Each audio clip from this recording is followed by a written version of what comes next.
அவன் சொன்ன பொய்ய, அவன் சொன்ன நெக்ஸஸ நம்மளால உடைக்க முடியாம இல்ல. நம்ம உடைக்கிறதுக்கு அவன் நம்ம எதிரி இல்லைன்னு முடிவு பண்ணோம். ரசிச்சு ரசிச்சு அணுவா அவனுடைய ஆட்சிக்கு நடக்கக்கூடிய கொடூரங்களை, சித்திரவதைகளை தோண்டி எடுத்து களத்துல நிறுத்தி அம்பலப்படுத்தி பாதிக்கப்பட்டவர்களின் பக்கத்தில் நின்று அதுதான் செய்யணும். அண்ணன் 5 வருஷமா குரங்குக்கு பேன் பார்த்துட்டு இருந்தாரு. அதனால 5 வருஷமா அண்ணனால தமிழ்நாட்டில் நடமாட முடியல. அதாவது தமிழ்நாட்டுக்குள்ளே அண்ணன் இல்ல. ஏன்னா 5 வருஷம் அண்ணன் குரங்குக்கு பேன் பார்த்துட்டு இருந்தாரு பாத்தீங்களா. அதனால இது 5 வருஷமா தமிழ்நாட்டில் என்ன நடந்துன்னு தெரியாது. பாதிக்கப்பட்டவங்க பின்னாடி போய் நிப்பாங்களாம். அவங்க பண்றதெல்லாம் அம்பலப்படுத்துவாங்களாம். பாதிக்கப்பட்டவங்களுக்கு பின்னாடி போய் நீங்க என்ன பண்ணுவீங்க? சொரண்டி விடுவீங்க. அதுதான் உங்களோட வேலை. இங்க பாதிக்கப்பட்டவங்களுக்கு நியாயம் வேணும், நீதி வேணும், எல்லாம் கரெக்ட் தான். பட் 5 வருஷமா நீங்க பாதிக்கப்பட்டவங்களுக்காக நீங்க என்ன பண்ணீங்க? நீங்க பெருசா எங்க தலைவர் அதை பண்ணாரு, இதை பண்ணாரு, வேங்கர்களுக்கு போகல, கள்ளச்சாரையா குடிச்ச செத்ததுக்கு போகல, தூய்மை பணியாளர் போராட்டத்துக்கு போய் நீங்க கூலி படமே பார்த்துட்டு வருவீங்க, கேவலமான அரசியலை பண்ணுவீங்க. பண்ணனாலதான் உங்களை மாற்றத்தை இதை நோக்கி இங்க ஒரு மாற்றத்தை கொடுத்துருக்காங்க. பட் நீங்க அதெல்லாம் விட்டுட்டு ஏதோ 5 வருஷம் தமிழ்நாட்டில் என்னமோ இந்த பாலாறு தேனாறு ஓடின மாதிரியும் விஜய் அவர்கள் வந்த ஒரு மாசத்துக்குள்ள இங்க ரத்தமா மாறின மாதிரியும் நீங்க உட்கார்ந்துக்கிட்டு ஒரு அண்ட புழுவை விட்டுட்டு இருக்கீங்க பாத்தீங்களா. அதோட கேவலம்னா பாதிக்கப்பட்டவங்களுக்கு பின்னாடி நீங்க போய் நிக்கிறேன்னு சொல்றதெல்லாம் கேவலமா இருக்கு. ஏன்னா நீங்களும் அதை சொல்றதுக்கு தகுதியே கிடையாது. அந்த தகுதி இல்லாதவங்களாம் நீங்க பேசுறீங்க. பாட்டிலுக்கு 20 ரூபா, பாட்டிலுக்கு 20 ரூபா, பாட்டிலுக்கு 20 ரூபாடா. தற்குறி சோம்பி வாழ்க்கையடா, சங்கிகளோடு சேர்க்கையடா. தற்குறி சோம்பி வாழ்க்கையடா, சங்கிகளோடு சேர்க்கையடா. தற்குறி சோம்பி வாழ்க்கையடா, சங்கிகளோடு சேர்க்கையடா. கெட்ட வார்த்தையில பிறந்த வேண்டா, ஃபேக் நியூஸ் பரப்ப பிறந்த வேண்டா. பாட்டிலுக்கு 20 ரூபாய். அண்ணன் எவ்வளவு அழகா பாடுறாரு பாத்தீங்களா. பாடும்போது உங்களுக்கு ஒரு கேள்வி வந்திருக்கலாம், அட கொள்ளையடி கூட்டமா இங்கதான் ஒவ்வொன்றா வெளியே வந்துட்டு இருக்குது. அவன் அதை பண்ணா இதை பண்ணா 100 கோடி ஏமாத்திட்டான், 40 லட்சம் சிக்கி இருக்கு. 40 லட்சம் 400 கோடியா கூட இருக்கலாம். இது வரைக்கும் 40 லட்சம் சிக்கி இருக்கு. இதுவே மிகப்பெரிய ஒரு கேவலமானது. இங்க பல பேர் வெண்டவாளம் தண்டவாளம் இங்க குதிரையில ஏறிட்டு இருக்குது. இதோட கேவலம் சங்கிகளோட கூட்டணி மாதிரி பார்த்து பேசிட்டு இருக்கிறாங்களே. நான் ஒண்ணு கேட்கிறேன், இங்க விஜய் அவர்கள் ஆட்சி அமைக்க கூடாதுன்னு சொல்லிட்டு நீங்க ஒரு டிராமா ஒண்ணு போட்டுருந்தீங்களே, ஏடிஎம்கேயும் டிஎம்கேயும் இருந்துகிட்டு. யாரு அதுல சங்கிகளோட கூட்டணி வைக்க பார்த்தாங்க, யாரு சங்கிகளுக்கு ஆதரவா இருக்காங்க அப்படின்னு சொல்லிட்டு தெரியும். ரெண்டாவது விஜய் அவர்களை இப்ப எதிர்க்கிற எப்படி தெரியுமா, இதுக்கு பிஜேபியே பரவாயில்ல அப்படின்னு சொல்லிட்டு நீங்க ஒரு இதை பண்றீங்க பாத்தீங்களா. அதாவது ஒருத்தவங்க யாராவது அரெஸ்ட் பண்ணிட்டாங்க அப்படின்னா இதுக்கு பிஜேபியே பரவாயில்ல, டிவிக்கோட பிஜேபி எவ்வளவோ பரவாயில்ல அப்படின்னு சொல்லிட்டு பிஜேபிக்கு நீங்க முட்டு கொடுக்கறது உங்களே மாதிரி ஒரு கீழ்த்தரமான அரசியலும் யாரும் இங்க பண்ணல. சரிங்களா. அவரு தெளிவா சொல்லிட்டாரு, எதுக்கு எடுத்தாலும் நம்ம போய் பிஜேபி கடந்து கத்தக்கூடாது. உங்களுக்கு அதான் பண்ணுவாங்க, எதுக்கு எடுத்தாலும் பிஜேபி பிஜேபி. நான் ஒண்ணு சொல்லட்டுமா, நீங்க சம்மந்தமே இல்லாம எதிரி யாருன்னே தெரியாம டைரக்டா போய் தமிழ்நாடு வர்சஸ் டெல்லி அப்படின்னு சொல்லிட்டு நீங்க ஒரு தனி உலகத்துல வாழ்ந்து தோத்துட்டீங்க. புரியுதா. இங்க யாரு உங்களுக்கு ஆப்போனன்ட், யாரு உங்களுக்கு ஆப்போசிட்டா இருக்கா அப்படின்னு சொல்லிட்டு விஜய் அவர்கள் துச்சமாவே அதாவது நீங்க மதிக்கல. உண்மையை சொல்ல போனா ஒரு பிரஸ் மீட்ல கூட உங்களுக்கு விஜய் அவர்கள் பேரையோ இல்லைன்னா நம்ம கட்சியோட பேரை கூட நீங்க சொல்ல மாட்டீங்க. பட் நீங்க பாத்தீங்கன்னா இப்போ கடந்த 40 நாளா உங்களை ஒப்பாரிக்க விட்டுருக்காரு யாருன்னு பாத்தீங்கன்னா விஜய் அவர்கள். அப்ப இதுல இருந்தே தெரியுது எவ்வளவு நீங்க மனநலம் பாதிக்கப்பட்டிருக்கீங்கன்னு நல்லாவே தெரியுது. பாட்டலுக்கு 20 ரூபான்னு படிச்சுட்டு இருக்கீங்க, பாட்டலுக்கு 10 ரூபாய்க்கு பதில் சொல்றது மக்கள் இல்லை. ஆனா உட்காந்து பாட்டலுக்கு 20 ரூபான்னு சொல்லிட்டு உட்காந்து ஒரு ஃபேக் நியூஸ் ரெஸ்பெக்ட் நீங்க தான் பண்ணிட்டு இருக்கிறீங்க.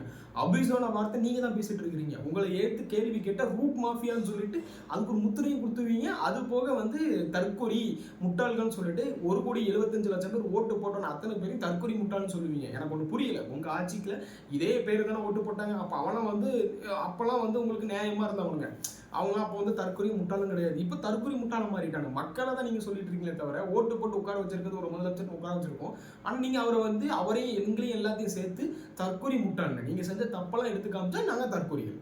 எனக்கு முதலமைச்சர் தான் இன்னைக்கும் மு.க. ஸ்டாலின் ஐயா அவர்கள் எனக்கு முதலமைச்சர் தான்.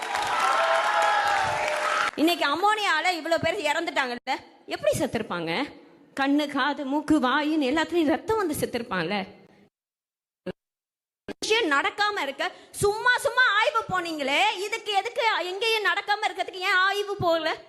ஏன் எந்த ஆய்வும் இது வரைக்கும் அவங்க போகல? ஹாஸ்பிட்டலுக்குலாம் ஆய்வு போனீங்கல்ல. அப்ப அமோனியாவால திரும்பி இந்த விஷயம் இன்னொருத்தருக்கு நடக்க கூடாது அப்படின்றதுக்காக இப்ப வரைக்கும் ஆய்வு போகவே கிடையாது.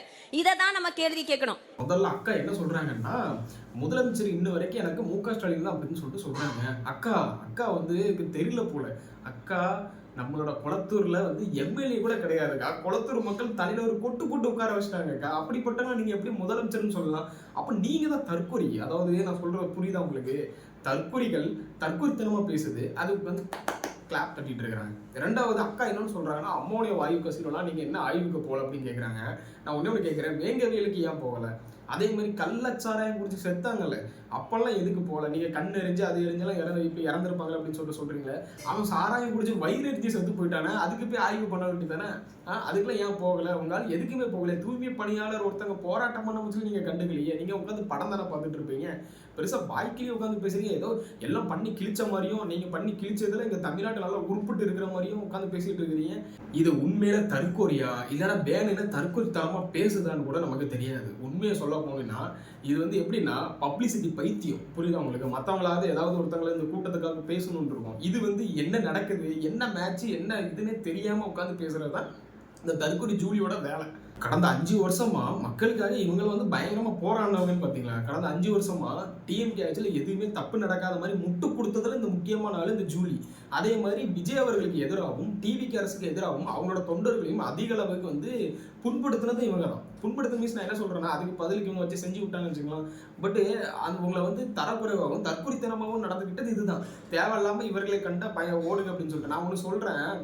டிஎம்கேவை கண்டா முதல்ல மூடிட்டு போயிருங்க. அதாவது டிஎம்கே கண்டிங்கன்னா வீட்டை கதவை பூட்டிடுங்க, இல்லைன்னா கழுத்துல காதல இருக்கிறத அத்துட்டு ஓடிடுவானுங்க. அந்த மாதிரி தான் கதையில உங்க கட்சி இருக்குது. பட் நீங்க மற்ற கட்சிகளை குறை சொல்லிக்கிட்டு ஏதோ 5 வருஷம் தமிழ்நாடு நல்லா இருந்த மாதிரியும் அப்படி ஒரு எப்படி சொல்றது தமிழ்நாடு தான் வந்து சொர்க்க பூமி மாதிரியும் உட்காந்து நீங்க பேசுறதெல்லாம் வந்துட்டு கேனத்தனமா இருக்குது. புரியுதா?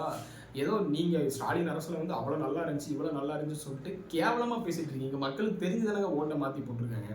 தற்கொலைத்தனமாக உட்காந்து பேசுறது யாருன்னு மக்களுக்கு தெரியும்.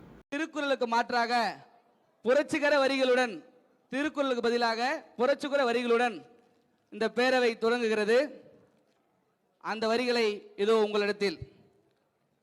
கொக்கோ கோலா பிரவுன் கலருடா, என் அக்கா பொண்ணு அதே கலருடா என்கிற வரிகளுடன் இந்த பேரவை இனிதே தொடங்குகிறது. சட்டப்பேரவையை வச்சு இவங்க ஒரு ட்ரோல் ஒன்று பண்ணியிருக்காங்க. நான் ஒன்று கேட்குறேன், சட்டப்பேரவையில் இப்போ நீங்கள் இன்னொன்று ட்ரோல் ஒன்று பண்ணுறீங்களா? நம்ம ஓடுகாரி உதவாத நிதி அவர் ஏதாவது ஓடுற இதை ஏதாவது சைடில் வச்சிருக்கீங்களா? அதையும் சேர்த்து வைக்கணும்ல. இவர் பதில் பேசும்போது இவர் ஓடின கதையும் அதெல்லாம் இருக்குதா? சரி, அது இல்லை. சரி, கொக்கோ கோலான்னு ஒரு பாட்டு படிக்க தெரியுதுல்ல. உங்கள் உதயநிதியை பற்றி ஒருத்தர் வந்து இந்த எப்படி சொல்கிறது ரைமிங்லேயே அடித்து தள்ளினாரு. ஒரு கண்ணாடியை வச்சு ஒரு கல்லை வச்சு எல்லாத்தையும் மாற்றிட்டாருலாம் உட்காந்து வீர வசனம் உட்காந்து பேசினாங்களா? அது இதில் இடம் வச்சிருக்குதா? அது கிடையாது. அதே மாதிரி நீங்க வந்து பேரவைத் தலைவர் ஒரு சேர்ல போய் உட்கார்ந்து பேரவைத் தலைவர் அசிங்கப்படுத்தி வெளியே தூக்கி போட்டீங்க, அது இந்த சட்டப்பேரவையில் இருக்குதா? அதுவும் இருக்காது. சரி, அது இல்லையா, நம்ம எம்.கே. ஸ்டாலின் அவர்கள் அதாவது எக்ஸ் எம்எல்ஏ, அதாவது முன்னாள் முதலமைச்சர் முன்னாள் எம்எல்ஏ, அவர் வந்து சட்டையை கிழிச்சிட்டு வெளியே வந்தாரு, அது இருக்குதா? அது இல்லையா? சரி, அதுவும் இல்லையா? அதுக்கப்புறம் பெனியன் விளம்பரம் பண்ணிட்டு சட்டையை தூக்கி போட்டு வந்தாரு, அது இருக்குதா? அதுவும் இல்லையா? இருக்காது. அது எப்படி இருக்கும்? தான் செஞ்ச தப்புலாம் இருக்காதுல்ல. சரி, அதுவும் கிடையாது. சட்டப்பேரவையில் ஒருத்தர் அன்பழகன்னு சொல்லிட்டு வாய்க்கிலேயே ஒருத்தர் கத்துனாரு, அதோட இது இருக்குதா? அதுவும் இருக்காது. என்னதான் இருக்கும்? ஒண்ணுமே இருக்காது. ஏன்னா இருக்காது. தற்கொலை கூட்டம் யாரு சோம்பி கூட்டம்னு உங்களுக்கு தெரியுதா? இப்போ ஒரு சட்டப்பேரவையில் அங்கே பேசுறதை வச்சுக்கிட்டு அதை ஒரு நீங்கள் ட்ரோல் மெட்டீரியல் எடுத்து உட்காந்து பண்ணிட்டு இருக்கீங்கன்னா எவ்வளோ கீழ்த்தரமான ஒரு மட்டமான அரசியல் நீங்கள் பண்ணிட்டு இருக்கேன்னு தெரியுது. ஒன்று சொல்லிக்கிறேன், இவங்களை வச்சு நம்ம ஓட்டை எடுத்துடலாம், இவங்களை வச்சு ஜென்சி இழுத்துடலாம் அப்படின்னு நினச்சிட்டு நீங்கள் ஒரு ஆட்டம் ஆடிட்டு இருக்கீங்க அப்படின்னா நீங்கள் நான் வந்து லாஸ்ட்டில் என்ன கதையாகும்னா என்டிகே வெஸ் டிஎம்கேன்னு ஒரு போட்டிக்கு வந்துடுவோம். பார்த்துட்டு ஏற்கனவே 2 பேர் கூட்டணி அமைக்க போகிறாங்களாம். கூட்டணி அமைச்சு தனி தொகுதியில் நம்ம 0 பாருங்க அண்ணனை வந்து துப்பாட்டி ஜெயிக்க வைக்க போகிறாங்களாம். அதனால தயவு செஞ்சு இந்த மாதிரி பண்ணிட்டு இருக்கீங்கன்னா மக்கள் மத்தியில் எதிர்ப்பு தான் அதிகமாக வந்துட்டு இருக்குது. அதே மாதிரி இங்கே மக்கள் எல்லாரும் பார்த்துட்டு இருக்காங்க. இருக்கிற ஓட்டை இந்த தற்கொலை கூட்டத்தை வச்சுட்டு இந்த கோமாளி கூட்டத்தை வச்சுட்டு விட்டுறாதீங்க. நீங்கள் இதை பற்றி என்ன நினைக்கிறீங்கன்னு சொல்லிட்டு கீழே கமெண்ட்ஸ்லாம் கமெண்ட் பண்ணுங்கள். இது வந்து ஒரு டைமில் நமக்கு பார்க்குறக்கே இவங்க பண்ணுறலாம் பார்க்கும்போது சிரிப்பாகவும் இருக்கும். பட் என்னன்னா இங்க ஆக்கப்பூர்வமான விஷயங்களை பத்தி இவங்க எதுவுமே பேச மாட்டேங்கிறாங்க. நான் அதுக்கான வாய்ப்புகள் இல்லை. ஏன்னா அதுல பாதி பேர் இருக்கிறவனுக்கு வந்து ஏதோ நாங்க திராவிடம்னு சொல்லுவாங்க. திராவிடம் என்னன்னு கேட்டா எங்க பாதி பேர் அதில் உட்காந்துருக்கோம்னு தெரியாது. ஆனா இவனு மற்றவங்களை தற்கொலை கூட்டம் சொல்றதும், இவங்களை எதிர்த்து கேள்வி கேட்டா ரூட் மாஃபியான்னு சொல்லிட்டு ஒரு முத்திரையை குத்துறதும், அதே மாதிரி இவங்க வந்து பிஜேபி இவங்க எதிர்க்காத எதிர்ப்பா அப்படின்னு சொல்லிட்டு பேசிப்பாங்க. பட் இப்போ இவங்க பிஜேபி அதாவது என்ன சொல்லுவாங்கன்னா டிவிக்கு பிஜேபி பரவாயில்லன்னு சொல்லிட்டு உட்காந்து கீழே கமெண்ட் செக்ஷன்லயும் அது போக வெளியே பேசுறதும், ஏன் ஜூலியக்காவே சொல்லியிருக்காங்க பிஜேபி பரவாயில்ல அப்படின்னு சொல்லிட்டு அவங்க சொல்லுவாங்க. அப்ப இது யார் பிஜேபியோட மரமைமா கூட்டணி வச்சிருக்கிறா, யாரு வந்து இந்த தமிழ்நாட்டு மக்களை முட்டாளாக்கிட்டு இருக்காங்கன்ட்டு இங்க பாக்குறவங்களுக்கு எல்லாத்துக்குமே தெரியும். ரெண்டாவது விஜய் அவர்களை வந்து இந்த அளவுக்கு மட்டமான வகையிலையும் கேவலமான முறையிலையும் அவரை வந்து இந்த மாதிரி முதலமைச்சரும் கூட பார்க்காம இந்த மாதிரி நீங்க ஒன்று பண்ணிட்டு இருக்கீங்க. இதே இது எம்.கே. ஸ்டாலின் அவர்கள் முதலமைச்சராக இருக்கும்போது உங்களுக்கு புரியுற மாதிரி சொல்லுவோமே, அதாவது கலைஞர் வாரிசுல வந்த உதயநிதி அவர்களையும் நம்ம எம்.கே. ஸ்டாலின் அவர்களையும் வந்து இந்த மாதிரி ட்ரோலாக இந்த மாதிரி ஒரு பண்ணியிருந்தாங்களா, நீங்க என்ன பண்ணியிருப்பீங்க? பிடிச்சி உள்ள போட்டிருப்பீங்க. இதே இது சவுக்கு சங்கர் வந்து அவர் பண்றது இம்பாக்ட் ஆகுது அப்படின்னு சொல்லிட்டு தான் அவரை என்னென்னமோ பண்ணீங்க. ஒரு வீடியோ ஒரு ஃபுல் வீடியோ ஒன்று போட்டிருக்காரு என்னென்னலாம், இன்னும் நிறைய அவங்க சொல்லாமல் இருக்கிறாங்க. இந்த மாதிரி உங்க ஆட்சியில் நாங்கள் வந்து உங்களை எதிர்த்து கேள்வி கேட்டாலே அவங்களை இந்த மாதிரி முத்திரை குத்தியோ இல்லைன்னா அவங்களை அரெஸ்ட் பண்ணியோ அவங்க குடும்பத்தையோ அவங்க ஃபேமிலியோ அவங்க ஃப்ரெண்ட்ஸு பக்கத்து வீட்டுக்காரங்க எல்லாத்தையுமே அவ்வளோ கஷ்டப்படுத்திருக்கிறீங்க. அப்போ நீங்க ஒரு கேவலமான அரசியலை பண்ணிட்டு உங்களை எதிர்த்து கேள்வி கேட்டாலே நான் இந்த மாதிரி தான் பண்ணுவேன்னு சொன்னா உங்களை மாதிரி ஒரு ஆளு தேவையே கிடையாது அந்த தமிழ்நாட்டுக்கு.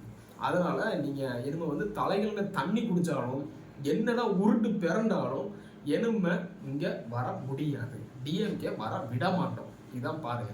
ஏன்னா உங்களுக்கு கேள்வி கேட்டால் ரூட் மாஃபியா எப்படி ரூட் மாஃபியான்னா இப்போ கீழே கமெண்ட் செக்ஷன்ல இவங்களை பத்தி யாரா கேள்வி கேட்டால் ரூட் மாஃபியாவும் எனக்கு புரியல. நீங்க நல்லது பண்ணதை பத்தி இங்க எல்லாரும் பேசித்தான் இருக்கிறாங்க. நீங்க அப்படி இந்த 5 வருஷத்துல நல்லது பண்ணி ஒன்றும் கிளிக்கலன்னு நினைச்சுங்களா. பட் நீங்க இதுக்கு முன்னாடி நல்ல திட்டங்கள் பண்ணதெல்லாம் இங்க ஏற்று கொண்டு தான் இருக்கிறாங்க. மக்கள் மத்தியில தான் ஓகே டிஎம்கே இதெல்லாம் பண்ணிருக்குன்னு ஒரு சில இதெல்லாம் ஏற்று கொண்டுட்டு தான் இருக்கிறாங்க. பட் நீங்க பண்ற அரசியல் தான் இங்க சரியில்லை. உங்ககிட்ட தலைமை சரியில்லை.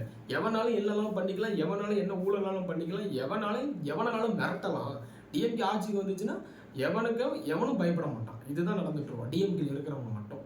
அப்போ உங்களோட அராஜகத்தை ஒழிக்கிறதுக்கு தான் இங்க நிறைய பேர் ஒரு மாற்றத்தை இது பண்ணி போட்டுட்டாங்க.